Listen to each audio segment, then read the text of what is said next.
Okay, let's move on to something a little more fun to talk about, and let's talk about some guys that we're really excited about. And I don't know about you, but I'm really impressed with Trey Tomlinson, Yeah. Puka Nakua. We've all talked about him, and then Davis Allen looked really good Hmm. last night as well as a potential. Davis Allen's probably. I was talking to my buddy who's a big Clemson booster, and I told him how great Davis Allen looked last night, but I also said he may not see the field again until 2024 once we get to the regular season. He could be a future contributor. But Tomlinson and Nakua, I mean, if you're handing out draft grades right now, which I just did earlier this morning, actually, I think both those guys get A's at this point. How do you feel about these three or any other young guys that are stepping up and really impressing you? Yeah, I mean, obviously those guys are Nakua in the fifth round and Tomlinson in the sixth round um, is are fantastic draft picks, right? Those guys are going to start on this team, right? I really do feel like Tomlinson has earned a starting spot uh, with with Kendrick, kind of banged up a little bit, and so I feel like he's going to play a lot, and so that's fantastic when you can get those kinds of guys, in the later rounds. Yeah, and I loved, absolutely loved what what I saw out of Davis Allen last night, and I'm a huge proponent of trying to trade Tyler Higbee. And letting him start. Apparently, Bryson Hopkins is having a tremendous camp as well. Haven't seen a lot of film, but you let those two guys play, I'm thrilled. Right? Let's see what we can get for Higby. He's not going to be around. The reason I say that he's not going to be around next year. Right? He's a free Right. agent after this year, and my I've been tooting this horn since day one of this season, and it is that this team is playing for next year.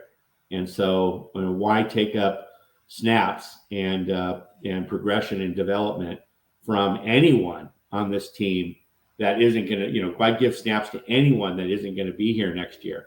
And so, actually, Hopkins is a free agent as well. So, if that means anything, but he probably would be less expensive to resign than Higby. So same thing with Van Jefferson. I mean, we talk about free agents every now since we're on the topic.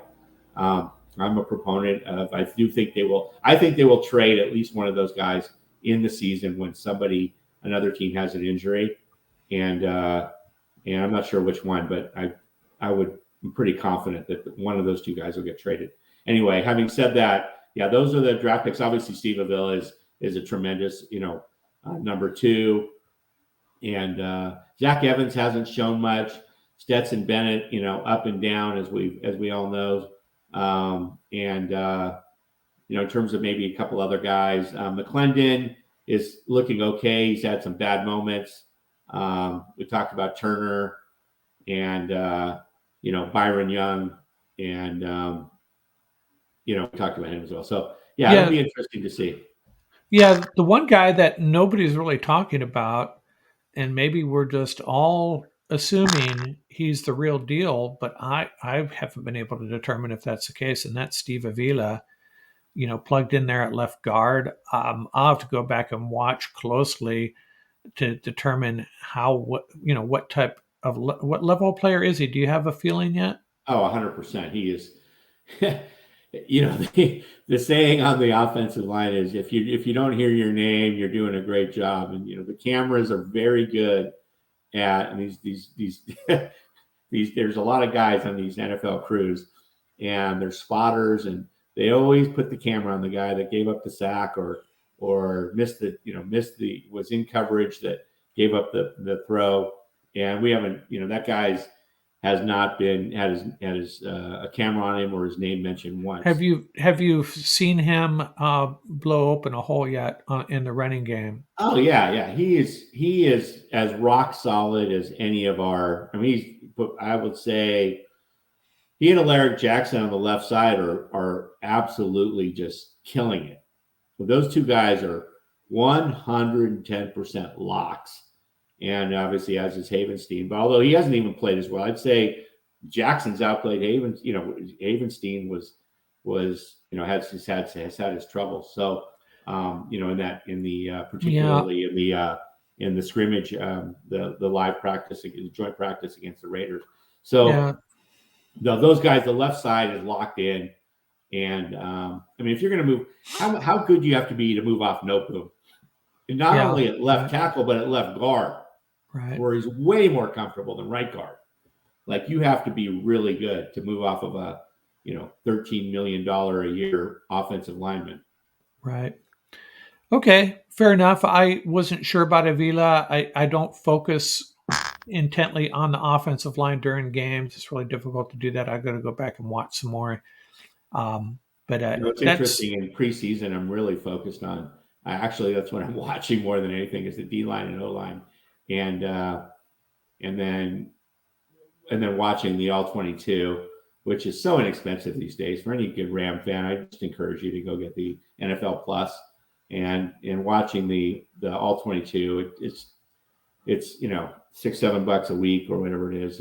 yeah. It's It really takes some discipline to focus on the linemen during as plays develop. yeah. Yeah. Okay. Next topic, another fun one, I think. Let's talk about undrafted free agents. And I don't know if there's a lot that really have a shot. The safety group is very confusing to me. There's what? How do you think Mike McAllister has a shot at making this roster?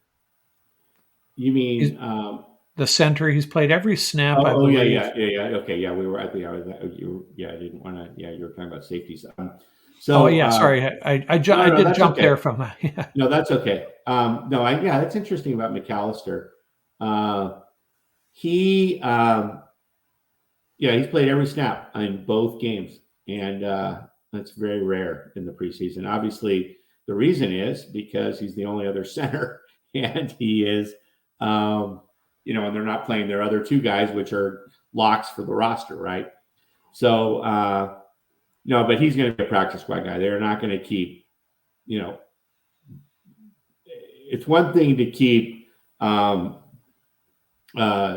Shelton, and it's another, who can swing between guard and tackle. But it's another thing to keep Allen, who's a pure center, period, and then another pure center, period, in McAllister. So he'll be a yeah, practice squad guy. yeah. I think he's doing his duty. I think you're probably right. I think it's a case of hey Mike, we're not going to play either of these guys. Could you please just take every snap over these next 3 games, and then we'll talk about the practice squad. And the Yeah, safety group, what troubles me, I shouldn't say troubles me. The safety group, I assumed Fuller and Johnson were the starters. Then Johnson started yesterday, but I could see where they just wanted to get his feet wet a little bit in this defense in a game. I still think those two are the starters. Then you got Russ Yeast and Quentin Lake, I think, has made this roster. And I think they're going to carry 5 safeties. You got Jason Taylor, Rashad Torrance is playing a ton out there. Tanner Ingle, I thought, looked really good last week, and then this week barely played. Quindell Johnson made a play or two. I don't know. Do any of these guys have a shot at this point, or is it kind of a done deal? They're just evaluating these guys for the practice squad at this point. yeah. I mean, it's obvious. We know who's going to make the 53, right? We know it's Fuller and Johnson and Yeast and Lake, right? Right. So those are guys that are locks. And in terms of snaps, John Johnson, you're right, just getting his feet wet, played 28% of the snaps. Quentin Lake is just killing it on special teams as well, and he played a lot in the safety, and he's playing a lot in that dime package where they move another a 6 defensive back into the box, because he's a bigger guy, and so he's definitely on the squad and showing out. Russ Yeast has kind of played about 25% of the snaps in both games, just getting his feet wet. But yeah, I think that and then you got Jason Taylor, who got banged up and wasn't able to play, last night. So it'll be interesting to see where he goes next week. But I'm having a sense that he's going to be on the practice squad. Um, Quindale Johnson, Rashad Torrance, and Tanner Engel. I just feel like, Engel for sure only played 15 to 20% of the snaps the last 2 weeks. And I don't think he'll make the 53. He'll potentially the practice squad. Rashad Torrance, 50% of the snaps both weeks. They really like him. And Quindale Johnson, almost doubled his snaps from 19% to 38% this week. So he did double his snaps. So yeah, I don't know. I think those are all practice squad guys, though. It might be one of them makes the 53, but it's definitely Fuller, Yeast, Lake, and Johnson. And then, if there's somebody else that could contribute on special teams, we'll see. What about Jaden Woodby as an inside linebacker? Are they just going to carry? It looks like Hummel is entrenching himself. Roseboom's on the roster for sure, I think, along with Jones. Do they carry a fourth? Being, I would assume would be ahead of Square and Anya Labechi. Yeah, I mean, Anya Labechi, his snaps dropped from 28% to 8%. He only had 6 snaps this week, so he's obviously on the outs. Mendez the same, a few snaps here. So those guys might not even make the practice squad. Would be, in my opinion, is going to be a practice squad guy. Maybe Square as well. Both are playing heavy, over half the special teams snaps. But I think it's a pretty well set as Jones. I mean, we know is the locked in number one guy, and then I feel like they're really comfortable with Roseboom and Hummel. Yeah, I think that's it. And I don't see him carrying more than 3 guys. Yeah. Okay. Fair enough. Looking through this, I don't think there's really any other undrafted free agents. Apologize if I'm forgetting somebody. I probably am. I'd like to see some of these guys that, like, I don't think Braxton Burmeister, has he got a snap yet? And I know he Yeah, has no shot at making the team, but like, nice to see some of these guys get on the field a little bit. yeah. I mean, Braxton Burmeister he had 1 snap against the Chargers, and he had I'm sorry, 1 offensive snap, and he had 4 special team snaps against the Chargers. And he didn't get any offensive snaps, and he has 3 special team snaps against the Raiders. So yeah, that's a guy who probably Oh isn't yeah, yeah. isn't going to make he I won't make the practice I squad. was kind of pulling for him just to get on the field. He's a San Diego State guy, and I saw an interview of him. Seemed like a real affable guy. Like to see him get on the field. Yeah, no, Uh, love to see these guys get on the field. I mean, it's their moment. They might not ever be on an yeah, NFL field. They're in an NFL stadium, in an NFL uniform, around NFL players, and most of them won't ever be there again. yeah, So yeah, it's a once in a lifetime experience, and it's such a cutthroat business. Um, and we just oftentimes depersonalize these guys. They're a name and a number and stuff right, like that. But good for them for making it this far. It's right. a hard it's Yeah, difficult. another guy is the quarterback, Win. Maybe he'll get a series next week. Yeah, it'll be Okay. interesting to see. Yeah, Yeah, he hasn't seen the field yet either. yeah. And that's one of the fallouts of only having 3 preseason games. If you had 4, there's going to be a time where a bunch of these guys just it's kind of like the basketball game in college where 30 seconds left, the coach puts in all those guys that haven't played in 10 weeks, and it's always nice to see. Yeah, the flip side of that though is that they're not doing incremental cuts with the Right, right. so last year I think, or in the previous years, it was what was it, like 5 cuts after week 1, another 5 cuts after week 2, or something like that, and then week 3 there were 15 or something. I don't know, 10 cuts maybe, and then the big cut after week 4. This year, you keep all 90 guys, and they for all 3 weeks. So I don't know which is better, but it is what Yeah, it is. and that means hopefully my math is close here. On in at one moment, about 1,200 players become Yeah, available. yeah. I did the math. I think it was like 11. If everybody had 90, and I mean the Rams right Yeah, now only have 88. So, but it's going to be some. I think it's going to end up being somewhere around 1,150 Yeah. players are cut on one, and then instantaneously, all of those teams are trying to fill their 16-man practice squads and re-sign guys, Right. and so it's unlike the UDFA contracts. Those practice squad contracts are set in stone in terms of what you make. It's a little more for guys with a little more And better and I think years. it's very likely, based on what we've discussed and some of the things you've pointed out, very good chance that there's a couple of defensive linemen that become available that the Rams jump on for their active roster.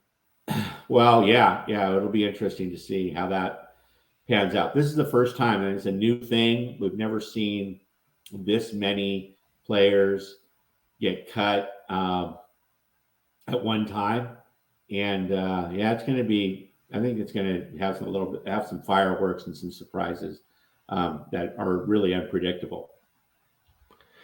Okay, the last topic, I got to go pretty quickly, I think, here. And this is draft picks that might get cut. And I really only think there's two. When I say cut, they'd end up on the practice squad. One is obviously Mathis due to his unavailability.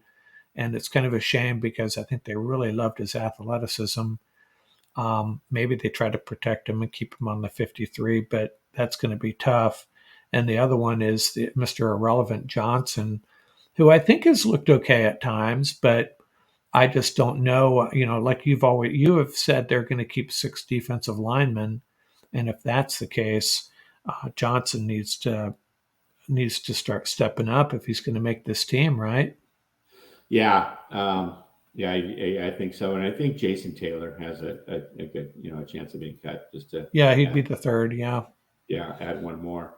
But yeah, I mean, not the end of the world with 14 draft picks and 11 making the squad. That's a pretty good haul for a team. I mean, it'll be interesting to see if anybody else picks those guys up. But the Rams typically over the last couple years have not had any of their cuts down when you're cutting down to the 53 get picked up by other teams.